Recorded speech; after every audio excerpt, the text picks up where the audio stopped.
Bibles in the book of Romans chapter 8. Romans chapter 8. Maaring yung iba sa inyo, kung nagbabasa kayo at familiar kayo sa Romans chapter 8, verse number 28, at tinuloy niyo yung pagbabasa, ay nakarating na ho kayo sa Romans chapter 8, verse number 31. We will begin reading from verse number 31 down to verse number 39. Okay?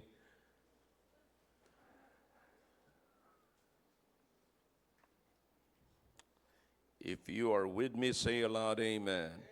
All right, verse number 31 of the book of Romans, chapter 8, verse number 31. What shall we then say to these things? If God be for us, who can be against us? He that spared not his own son, but delivered him up for us all, how shall he not with him also freely give us all things? Who shall lay anything to the charge of God's elect? It is God that justifieth. Who is he that condemneth? It is Christ that died, yea, rather, that is rise again, who is even at the right hand of God, who also maketh intercession for us. Who shall separate us from the love of Christ? Shall tribulation, or distress, or persecution, or famine, or nakedness, or peril, or sword? As it is written, for thy sake we are killed all the day long. We are accounted as sheep for the slaughter. Nay, in all these things we are more than conquerors through him that loved us. For I am persuaded that neither death, nor life, nor angels, nor principalities, nor powers, nor things present, nor things to come, nor height, nor depth, nor any other creature shall be able to separate us from the love of God, which is in Christ Jesus our Lord. This morning, I'm going to talk to you about if God be for us. If God be for us. Okay? Tayo sandali manalangin. Dakilang Diyos, marami pong salamat sa mga talata na binasa po namin. Thank you, O God, for bringing us here this morning and allowing us to hear the message. And what a great music that we heard this morning, O God. Thank you for the choir. Thank you for the specials. Thank you, O God, for what we are seeing right now and what we are about to listen, to hear, and enjoy. I believe, O God, that you have something for us. You have something for your people. Upang ang inyong mga tao, Panginoon, ay lalo pang lumago, tumibay sa pananampalataya po sa inyo. Please, O God, use me once again. Save the unsaved and baptize the converts. In Jesus' name, amen. All right, thank you. You may be seated in the presence of our God. All right. Now, lahat po tayo nakatingin dito mga kapatid. I know, meron po akong time na sinusundan, kaya lahat po tayo nakatingin. Wala sana po tayong sayangin na oras mga kapatid. Okay? Is everybody ready? Pay attention and listen to the word of God this morning. If God be for us. So dito makikita po natin, you can see this passage this morning, brethren, that Paul begins with a series of questions. Actually, ito po ay 5 series of questions, mga kapatid. You ready? All right, 5 series of questions. Dito po sa binasa po natin, si Paul, nagsimula po siya ng 5 series of questions. Okay? Now, the first question is this: if God be for us, who can be against us? Question number 2. If God has given us his son, Jesus, what will he withhold for us? Question number 3. Who can lay any charge to God's elect? Question number 4. Who is he that condemneth? God justifieth. Then question number 5, who shall separate us from the love of Christ? So these are the 5 series of questions na tinanong po ni Paul sa mga taga-Roma. I mean, it's a church at Rome. And all of these questions, mga kapatid, have an answer that are unquestionable. Okay? May tanong, may sagot, na yung sagot is unquestionable. It's all, mga kapatid, formed in 2 letters, and that is no. Alright? So, lahat makikita po natin sa mga tanong na ito, mga kapatid, ang unquestionable na sa kasagutan, mga kapatid. The answer is no. Now, let's check the records, mga kapatid, okay? Isa-isahin po natin. If you have your Bibles, then you can look at your Bible and you can mark your Bible, okay? Now, the first question is, if God be for us, who can be against us? What do you think the answer? Nobody. The answer is nobody. Question number 2. If God didn't withhold Jesus from us, what else will He withhold for us? The answer, nothing. Nothing. Question number 3. Who is He that can lay anything to God's elect? Nobody. Nobody. Question number 4. Who is He that condemns? It is God that justifies. Nobody. Nobody. Question number 5. Who shall separate us from the love of God? Nothing and nobody. Those are the 5 series of questions with unquestionable answers. Did you get that? I hope this is clear, mga kapatid. Okay, in fact, the Apostle Paul worked hard for this. He worked hard to prove the possibility and probability that God is for us. Okay? Para ma-prove, para mapatunayan ni Paul yung possibility and probability na ang Diyos talaga ay para sa atin, pinakita niya po, mga kapatid, pinakita ng Diyos. I mean, si Paul, you know, he just wrote it. But listen, what the apostle wrote was inspired by God. And inspiration means God is in it and God is for it. Okay, maliwanag po, mga kapatid. So, nandyan po ang Diyos. Kasama natin, mga kapatid. At kasama ni Paul. So, the Apostle Paul just gave the message, pinadala niya lamang po yung mensahe ng Diyos. At ang Diyos, pinatunayan ng Diyos ang probability by sending His only begotten Son. You know, anong pinapatunayan ng Diyos? Anong pinapatunayan ng Diyos? Anong pinapatunayan ng Diyos? That I am with you.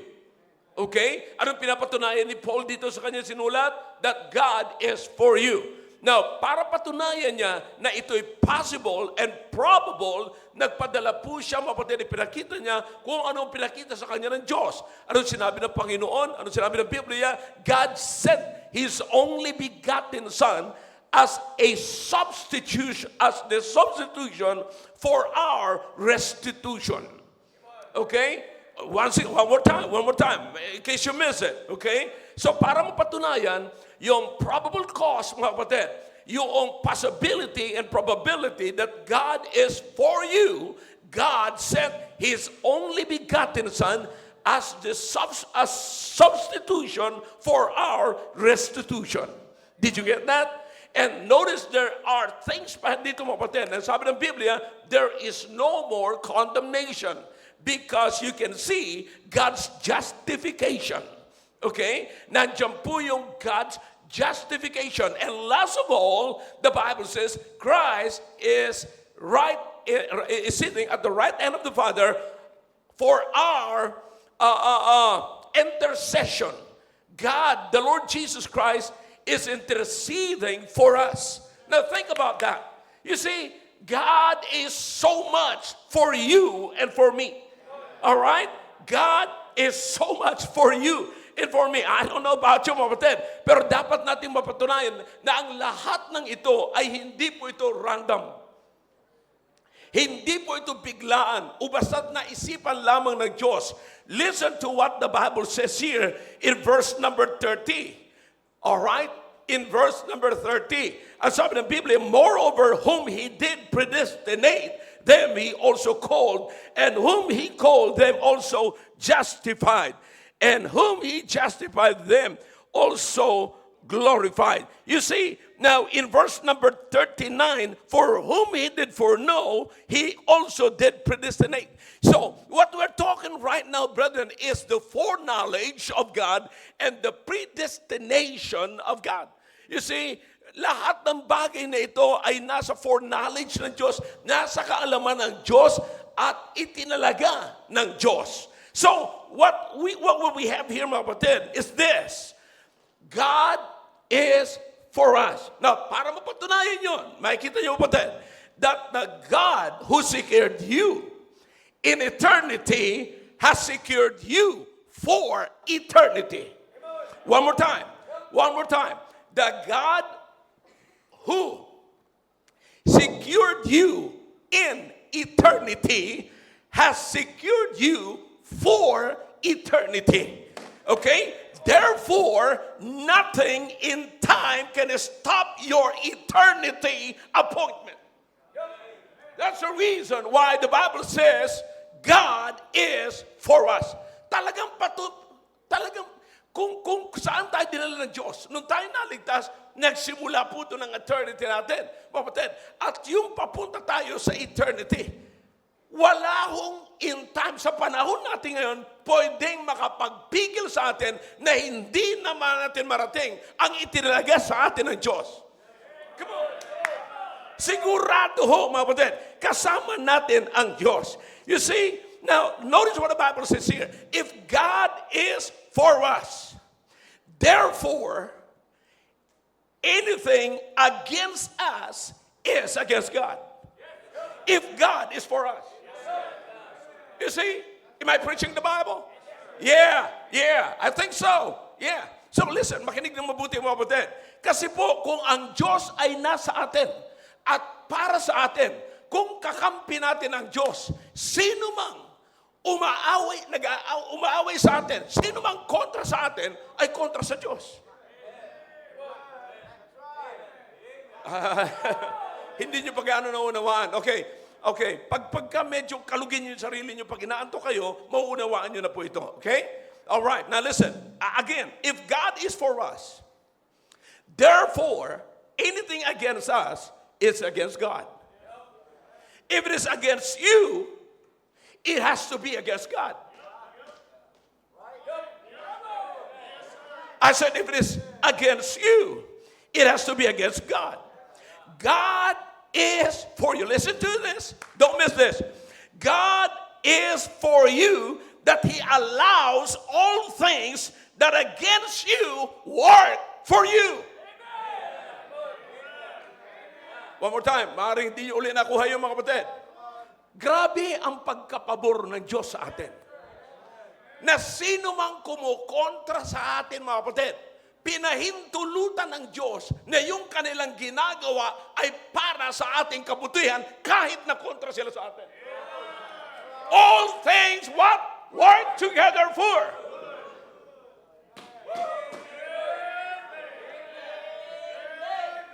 He allows all things that against you work for you. Yeah. You remember in the book of Esther, God used her captivity to make her queen. Tandaan niyo, kapatid, bagamat medyo mahirap yung flood during the time of Noah, pero ang Diyos binigyan niya ng ark si Noah at hindi lulutang ang ark at hindi pupunta ang ark sa dapat niyang puntahan kung walang flood. See that? Si Ruth, ang Diyos nagpadala ng famine sapagkat kailangan ng famine para si Ruth iwanan niya ang sarili niyang lugar at pumunta siya sa house of bread. Come on. Peter was allowed by God to be sifted as wheat so he can be a strength to his brethren. Mga kapatid, maraming mga tao na kontra sa iyo at hindi naniniwala sa iyo, pero pinaintulutan ng Diyos na yan ay maging kontra sa iyo upang magtrabaho na para sa ikabubuti mo. May mga pagkakataon sa buhay natin, mga kapatid, na hindi tayo maintindihan ng tao. At kumukontra sa inyo, pero pinapahintulutan lamang yan ng Diyos. Huwag kang mag-alala. Huwag kang mag-alala. Wait it until tonight, because you will understand that there's a battle that you don't need to fight, because sometimes we think the fight is a fight, but fight is God's process that you don't need to fight. If it is a process, kapatid, forget to fight. All right, I hope you're following me. You see, again, people who are against you cannot believe it that they are working for you. And after all, they'll find out that they just promoted you into the next level of your Christian life.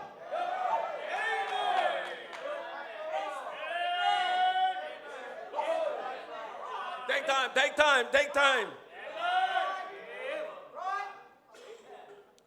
Sige lang. Kaya minsan kapatid, nagtataka tayo, bakit yung taong yan kontra sa akin?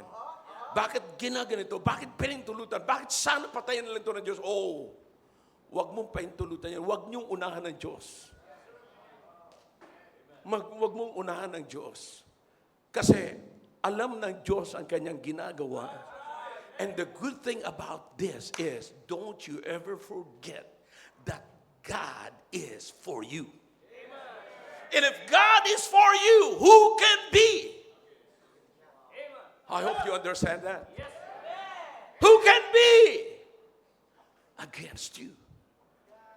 Because anybody that is against you, if God is for you, it has to be against God. Now, anong ginawa dito ng Panginoon? First thing, He makes sure, para ipakita sa iyo na ikaw talaga ay kakampi ng Diyos at ang Diyos ay pabor sa iyo at para sa iyo ang Diyos, He makes sure you are justified. Are you? And that you are redeemed. He substituted you for sin, but there is something in this passage, mga kapatid, na nangyari, mga kapatid, dapat po natin maunawaan. Na nung sinabi ng Panginoon, who can be against you? Nung sinabi ni Paul, if God be for us, who can be against us? If God be for you, who can be against you? Now, to understand this, the Apostle Paul lays down 7 potential threats in verse number 35. Ito pong 7 na ito, mga kapatid, ito po'y threat sa atin pong Kristiyanong buhay, at sapat na po ito, mga kapatid, para iwanan natin ang Diyos pagka nadala po tayo nito. Okay? What are these 5 threats, or 7 potential threats in verse number 35? Notice the Bible says, tribulations, right? Distress, persecution, famine, nakedness, peril, or sword. Okay? Again, that is in verse number 35. These are physical, mga kapatid. Natural and physical. Okay? But I want you to take note of this. Na sinabi ni Paul said that all of these things has the ability to make us give up on God. Sapat na po ito. Lahat ng binanggit dito na 7 potential threats, Sapat na po ito para i-give up natin ang Diyos. But listen, look how powerful is this. Okay? Let's go to the Bible. Napansin niyo po mga kapatid? Who shall separate us from the love of Christ? Shall tribulation? What is the next word after comma? No. Or. 2 letters. But it's very powerful word. Anong ibig sabihin niyan? Kahit wala yung isa. Okay? Kahit wala yung isa. Or means just one of these 7 potential threats can cause you to quit on God. Just one. Alright? Did you notice that? Okay? Kahit isa lamang po rito. Ano yun? Tribulation lang. Sapat na yan. Para mag-quit ka sa Diyos. Boy, I'm telling you. Ano pa mga kapatid? Alright? Let's take a look. Ano pa? Distress, persecution, or. Isa lang. Kapatid, kung ayaw mo maniwala, tingnan nyo yung mga wala na ngayon dito. Tanungin natin ngayong umaga ang kalagayan natin sa harapan ng Diyos. Alin dito sa 7 potential threats na to, isa lang ang nagpapahina sa'yo na nagre-relax ka, na mas marami ka ng oras sa mundo, marami ka ng oras sa business mo, kaysa business mo sa Panginoon. Come on! Marami ka ng oras sa karir mo, pinagbubuti mo yung karir mo, pero hindi mo pinagbubuti ang iyong relasyon sa Diyos. Come on, talk back to me if you can. What's the problem here? Because of these 7 potential threats. See that? But you know what? The good thing about this is this. Paul said, I got something working against me in verse number 35. Okay? These are the 7 potential threats that is killing me in verse number 36. Look what happened in verse number 36, mga kapatid. As it is written, for thy sake, we are killed all the day long. Noong pa man, kapatid, sinasabi ni Paul, ito na ang nagpapabagsak sa tao. Ito na ang pumapatay sa fire ng mga Kristiyano. Ito na ang pumapatay sa mga apoy at alab ng Kristiyano sa paglilingkod nila sa Panginoon. Ito na ang pumapatay ng apoy ng mga Kristiyano sa kanilang pananampalataya sa Diyos. Ito yung pumapatay noong pa man, sabi ni Paul. You remember, there's a passage in the Bible, also, a letter of the Apostle Paul, na sinabi niya, I die daily. Matagal na pong usapin ito. Kaya nga po, pag naging Kristiyano ka, ilagay mo na sa sarili mo na may madadaanan kang ganito. So in verse number 35, ito yung mga bagay na nag-work against the life of the Christian. And in verse number 36, these 7 potential threats are killing Christians. Killing the fire, everything. Yung pamumuhay ng Kristiyano, mga kapatid. But, sabi ni Paul, I got something working in me, or working against me in verse number 35, that is killing me in verse number 36. But I end up winning in verse number 37. Why is that? Sana wala na hong verse number 37 kasi grabe na po yung verse number 35 and verse number 36. Tapos na eh. Wala na sana nun. Pero kapatid, ang kagandahan dito, pag inunawa nyo ng mabuti ang Biblia, sa verse number 37, may victory ang Kristiyano. Bakit mga kapatid? Alright, let's try to understand verse number 37. Ano sabi ng Biblia? Nay. Huwag niyo babasahin niyo ng Tagalog na para kayong tumatawag sa nanay ninyo. Nay! Humihingi kayo ng saklolo. Nay! This is an old English, kapatid. Pero ang ibig sabihin ito sa English ngayon is no. No! verse number 35 is a threat. Verse number 36 is killing, continually killing. Pero ang sabi ni Paul sa 37, no! No!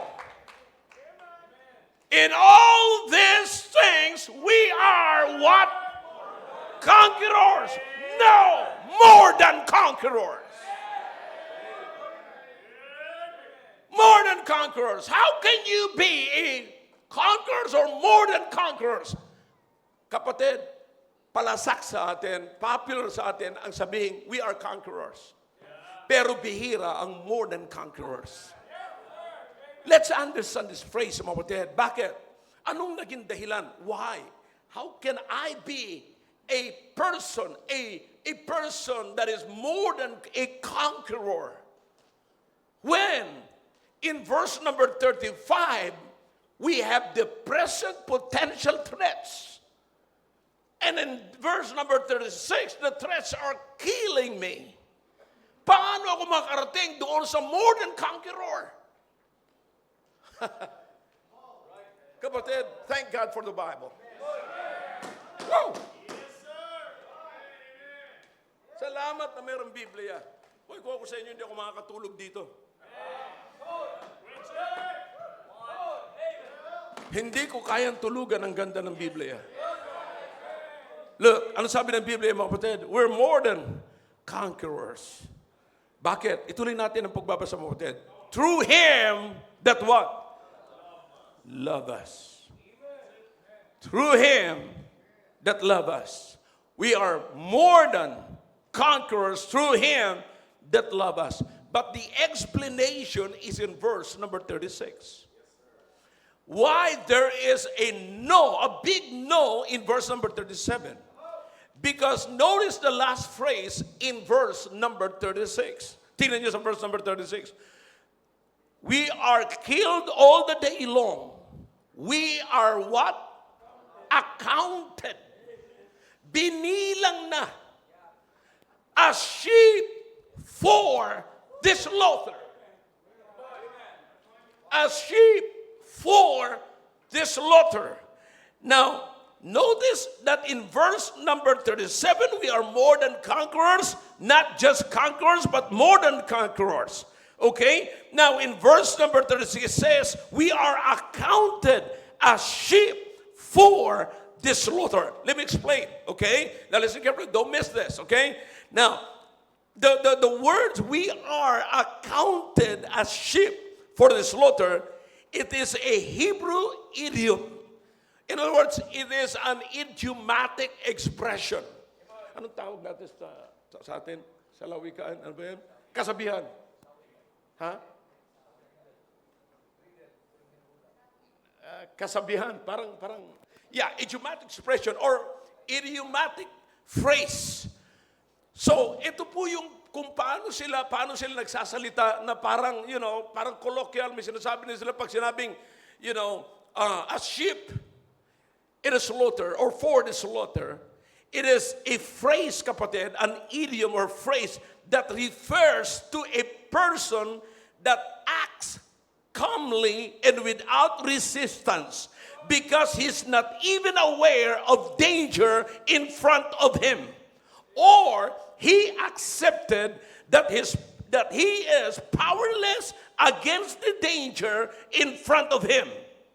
And sheep goes to the slaughter willingly because they are ignorant of the danger that he is about to walk in. Okay? Now, kaya yung sheep, hindi siya nagrereklamo.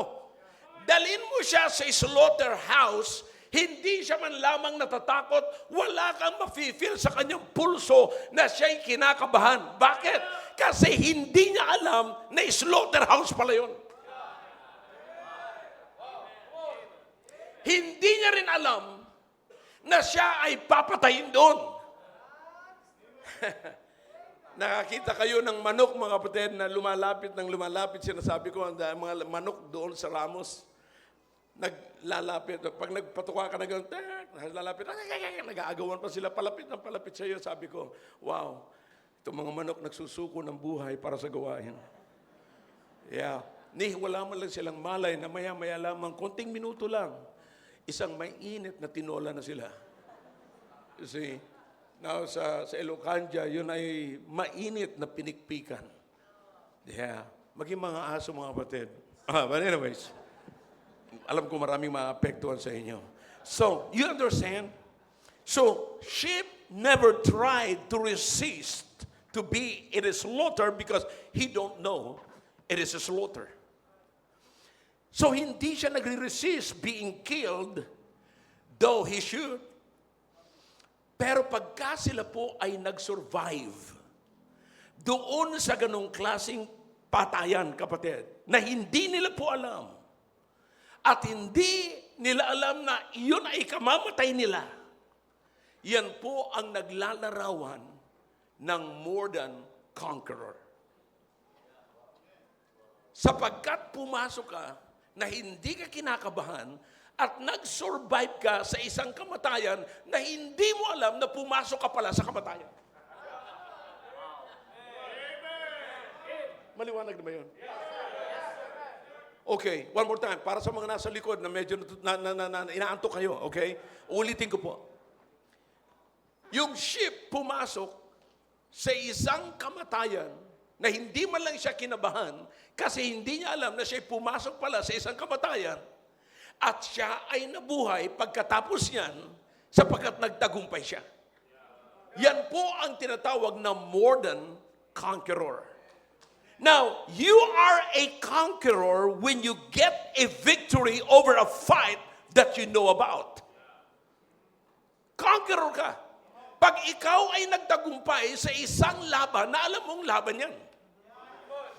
You are a conqueror when you get a victory over fights that you know before and you prepared for and trained for and you're equipped for. You are a conqueror. But you are more than a conqueror if you get a victory over fights that you don't even know you had. Let me say this. I got victory over people that I don't even know they don't like me. Naalala ko, mga kapatid. Let me give you some illustrations. Okay? May mga full-time dito. And of course, matagal ng panahon. Yung iba, nandito pa kahit nag-quit na sila. Pero, ilan sa mga kasamaan nila, mga kapatid, after I preach on the love of God, he came to me and he was literally crying. Hindi niya halos masabi ang gusto niya sabihin. Kasi kinakamayan niya ako, niyayakap niya ako, halos hindi niya maintindihan kung anong gagawin niya sa akin. After I preach on the love of God. Alam mo kung bakit? Kasi maraming beses na napapagalitan ko sila at kasama po siya doon. At saka siya ang number one na candidate doon sa galit ko. So hindi ko namamalayan, kapatid. Kaya ko sila pinagagalitan para ma-mold sila, para ma-build ang buhay nila. Sapagkat kung aalisin mo yung pagagalitan mo sila, hindi mo sila pagsasabihan, walang mabibuild sa buhay nila. And so, maraming beses matagal na, sa madaling sabi, nag-ipon po siya ng sama ng loob sa lahat ng sinasabi ko. Hanggang sa siya ay nakaisip, natatraidorin niya ako. Sa bagay, sa biyaya ng Panginoon, sabi ko kung harap-harapan lang. Hindi naman ako malulugi siguro. So sa takot niya, siguro sa gano'n, naisip niya, natatraidorin niya na lamang ako. Kaya po mula noon, lagi na akong may hawak na granada sa tuwing ako'y naglalakad. No, biro lang po ito sa lahat ng nanonood sa amin. Baka i-report niyo ito. Wala po akong granada, mga kapatid. But anyway, sabi niya sa akin, pagtapos ko mag-preach about the love of God, hinag niya ako, iyak siya ng isa. Iyak, sabi niya, Pastor, sorry po. Sorry po. Sorry po. Sabi ko, bakit? Sorry po talaga, sorry po talaga. Sabi ko, bakit nga? Suntukin kita eh. Sabi ko, sorry po talaga, sorry po. Sorry po. Sabi ko, bakit? Okay, binigyan ko siya ng time para magkalma siya. Sabi niya,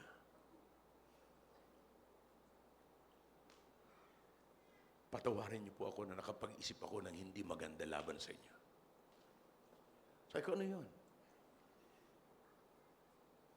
Plano ko po na saksakin kita pag nakatalikod ka. Wala na po siya ngayon. Wala na rin akong balita sa kanya kung sumalangit na siya or saan po man. Pero umalis na po siya. Sabi ko, wow. Naisipan mo sa akin yun. Sabi niya, I've realized na kaya pala hindi ko magawa-gawa yun sapagkat kasama niyo ang Diyos. Kaya ako hindi magawa-gawa yun na kinukontrol ako. Ngayon na-realize ko that you have the love of God at ang pinapahayag mo sa akin ay pag-ibig ng Diyos. Listen to me.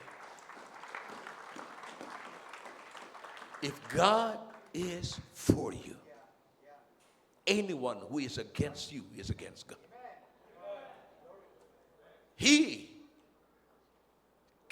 Pwede akong ipagtanggol ng Diyos. Why is that? Because every day, He walks with me and talks with me and He tells me I am His own. Who can be against me? Another illustration.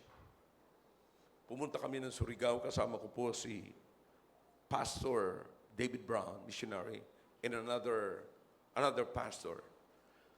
Dalawang Amerikano, tapos ako lamang po, Filipino. Tapos pumunta kami doon. Yun po ay pagkatapos nangyari na may mga nalunod na bangga yung barko, if you can remember that, sa Cebu. Okay? And then may namatay sa mga kasama nila. At yung namatay na yun, mga kapatid, ay isa sa miyembro natin sa Surigao, dun sa island. And then, tinulungan po natin lahat yun. Nagbigay tayo ng pera and everything. And so, after that, nailibing, hindi ko alam na nagkaroon ng samaan ng loob. At nagkulang pa siguro yung mga binigay natin para sa kanila kasamaan ng loob. Yung mga partidaries nila doon. Pero hindi ko po alam yun. Sinasabi lang sa akin ni Emong noong araw, na pagka na pastor, may nagalit dito, galit sa akin, ganito, ba't daw pinabayaan, ganito, may kinuha, hindi ko raw binigay sa kanila lahat ang pera. You know, that's always the issue. But anyway, so nandun na kami. So pinakita ko sa kanila yung gawain, nandun doon. And then hanggang sa bumili kami ng additional na lote, you know. And si Brother Brown nagbigay ng pambili, you know. And konti lang naman ho yun, 10,000 pesos yata yun. Kasi pwede kang bumili ng lote po doon sa turo lang. Yan, gusto mo yan? Sige, bilhin mo. Kanino yan? Basta siya na, gusto mo, bilhin mo. Alright? But anyway, so, eto, tapos ang usapan, paalam na kami, alis na kami. Habang nandun kami sa pier, mga kapatid, naglalakad na kami, papunta na doon sa barko sa boat na inirent namin. Then may nadaanan ako na isang mga teenagers were about 18 years old na may naglalaro siya ng kawayan na putol na ganyan, tuk-tuk-tuk niya. Tapos yung isa doon may itak. Tapos sa waiting shed, merong mga tao doon, mga kalalakihan, siguro mga 4 sila. So, I think mga 7 sila na may mga matatalas, meron silang kahoy, merong kawayan, you know. And then pagpasok ko doon, sabi sa akin ni Emong, sabi niya, Sir, ito nga pala si asawa ng anak ni tatay, nakalimutan ko yung pangalan. And then, sabi ko, kumusta?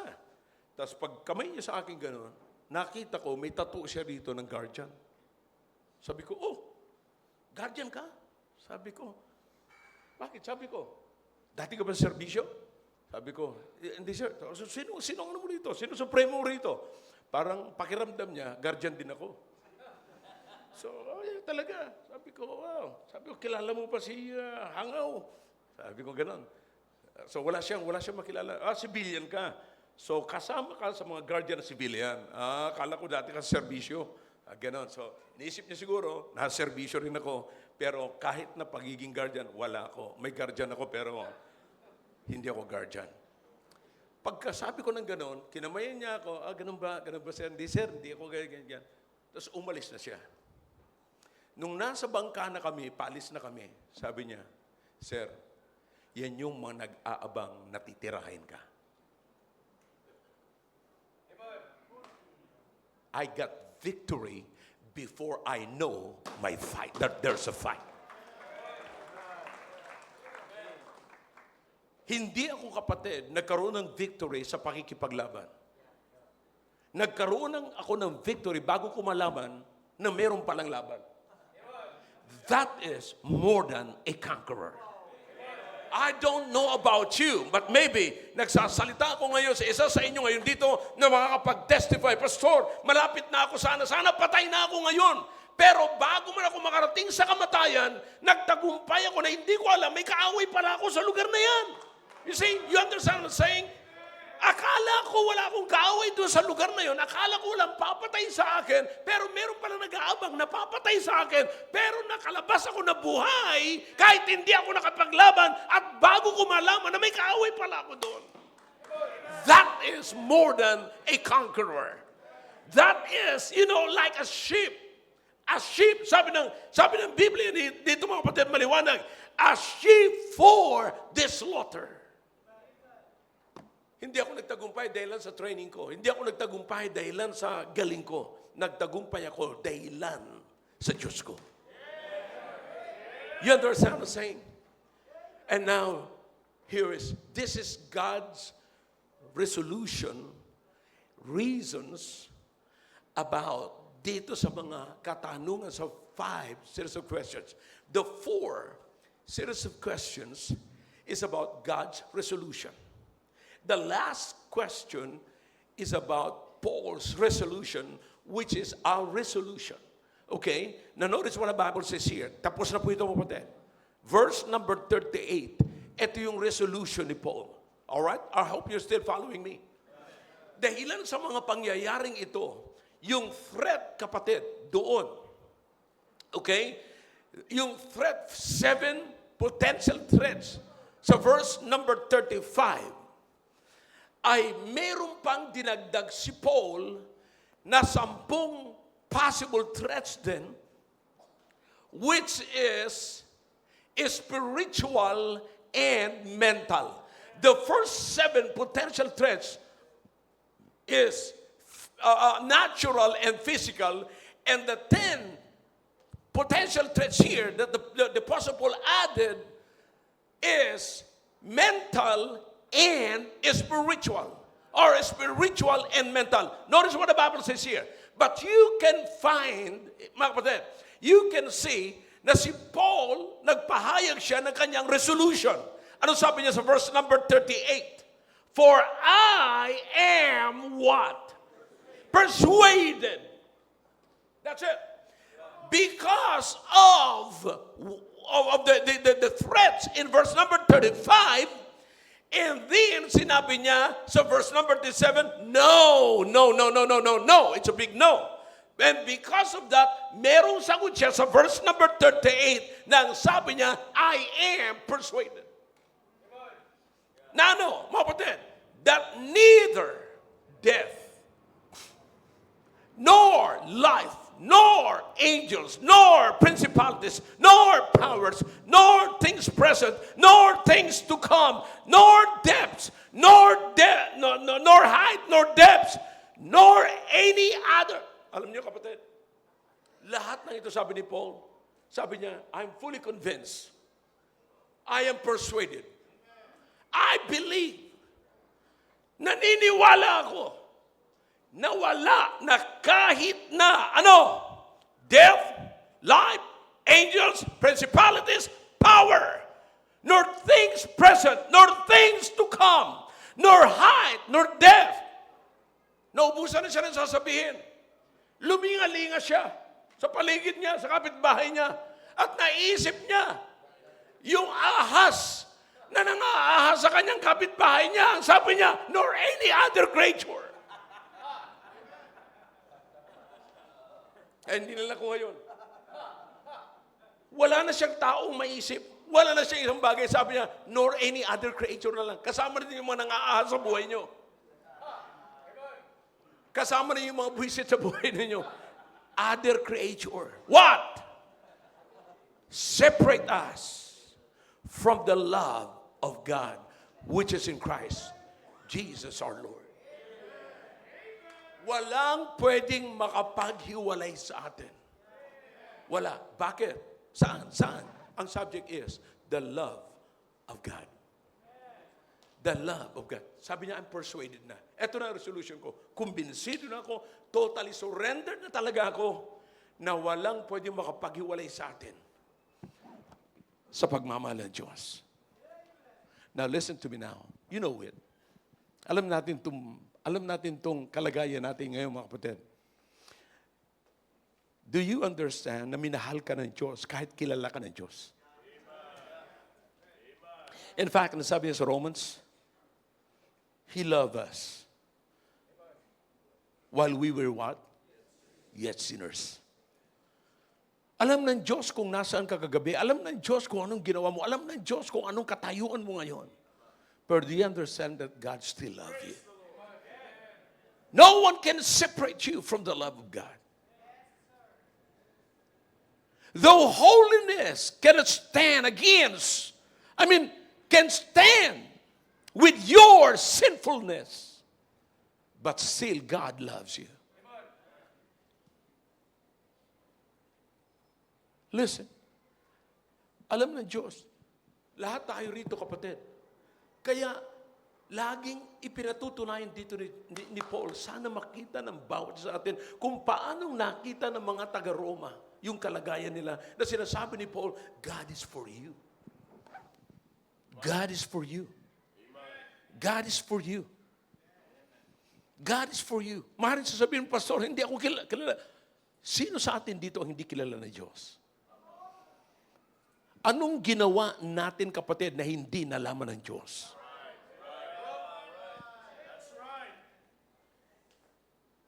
Ilang bote ng beer ang ininom mo na hindi binilang ng Diyos?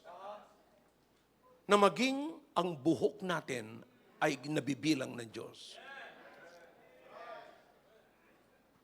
Alam ng Diyos kung sino ka at alam ng Diyos kung sino ako. Alam ng Diyos ang kalagayan natin sa harapan niya. Kahit na anong klaseng bihis, pagtakpan man natin ang ating sarili na magandang bihis, kapatid, alam ng Diyos kung sino ang nababalot sa bihis na yan.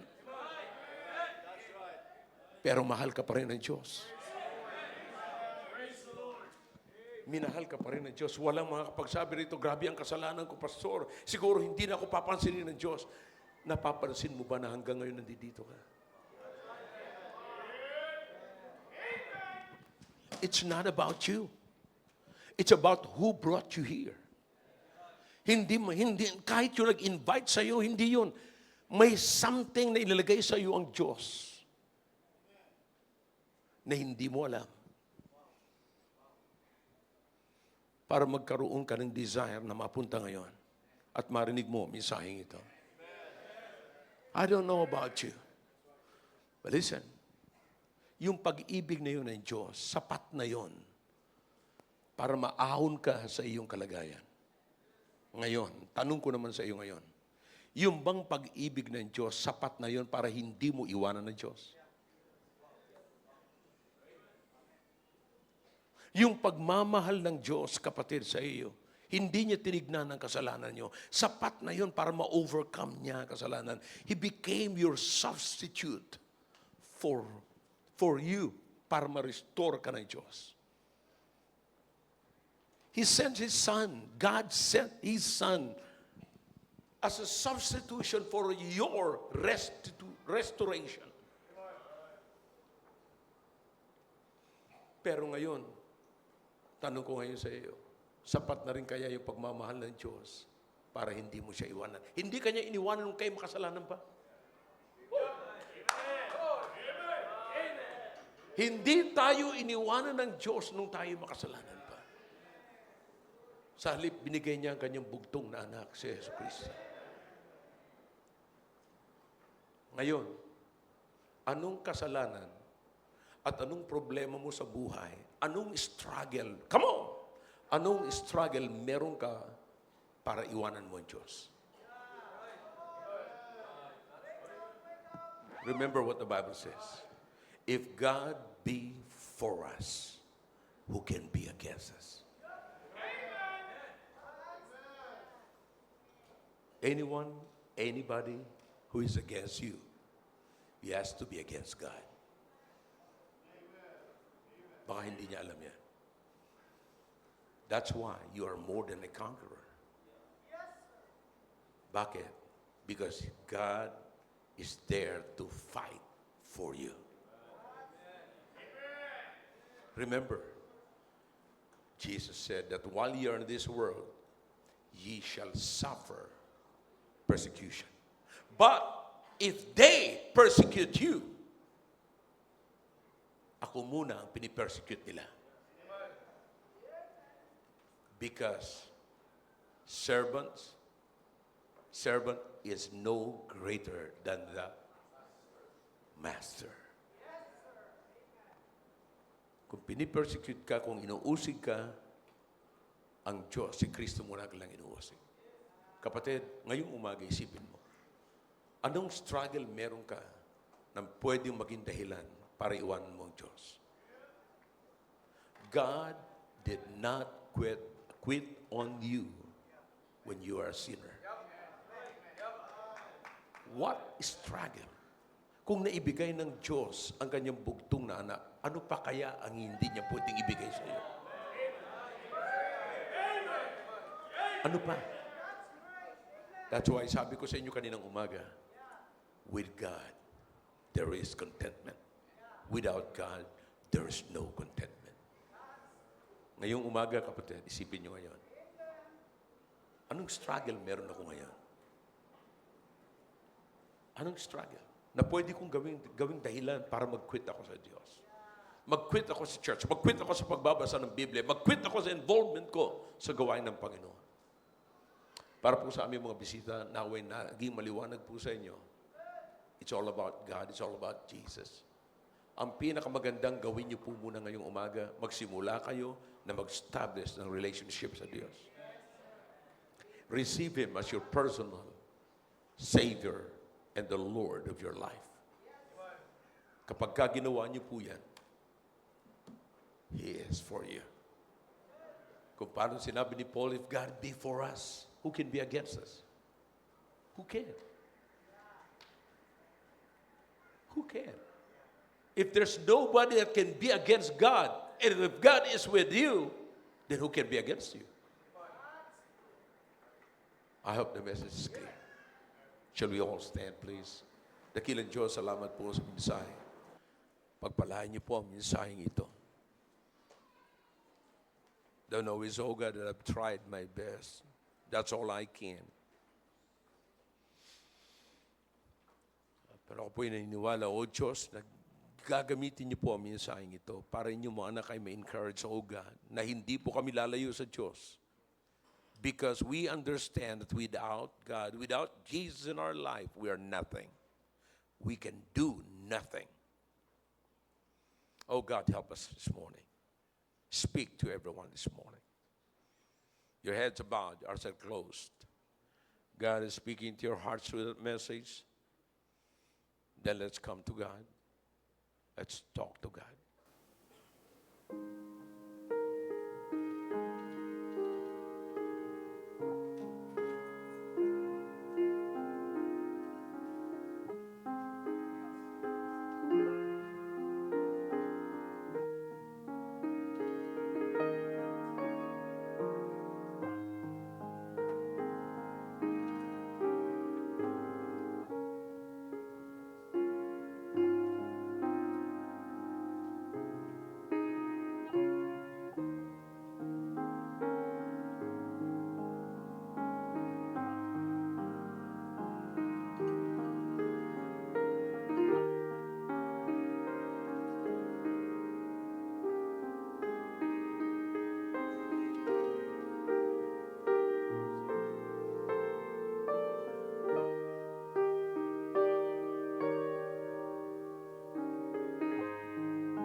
Muli po, Diyos, nagpapasalamat kami sa ginawa niyo po sa aming kalagitnaan.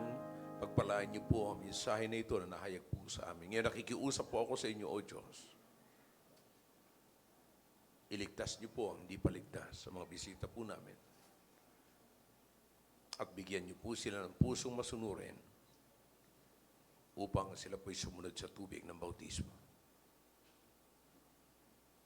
Naway tanggapin po nila kayo ng seryoso, Panginoon, sapagkat alam po namin napakahirap mamuhay ng walang Diyos. Salamat po sa pagkakataong ito. Salamat sa mensahe na hayag po. Sa pangalan po ni Jesus. Amen.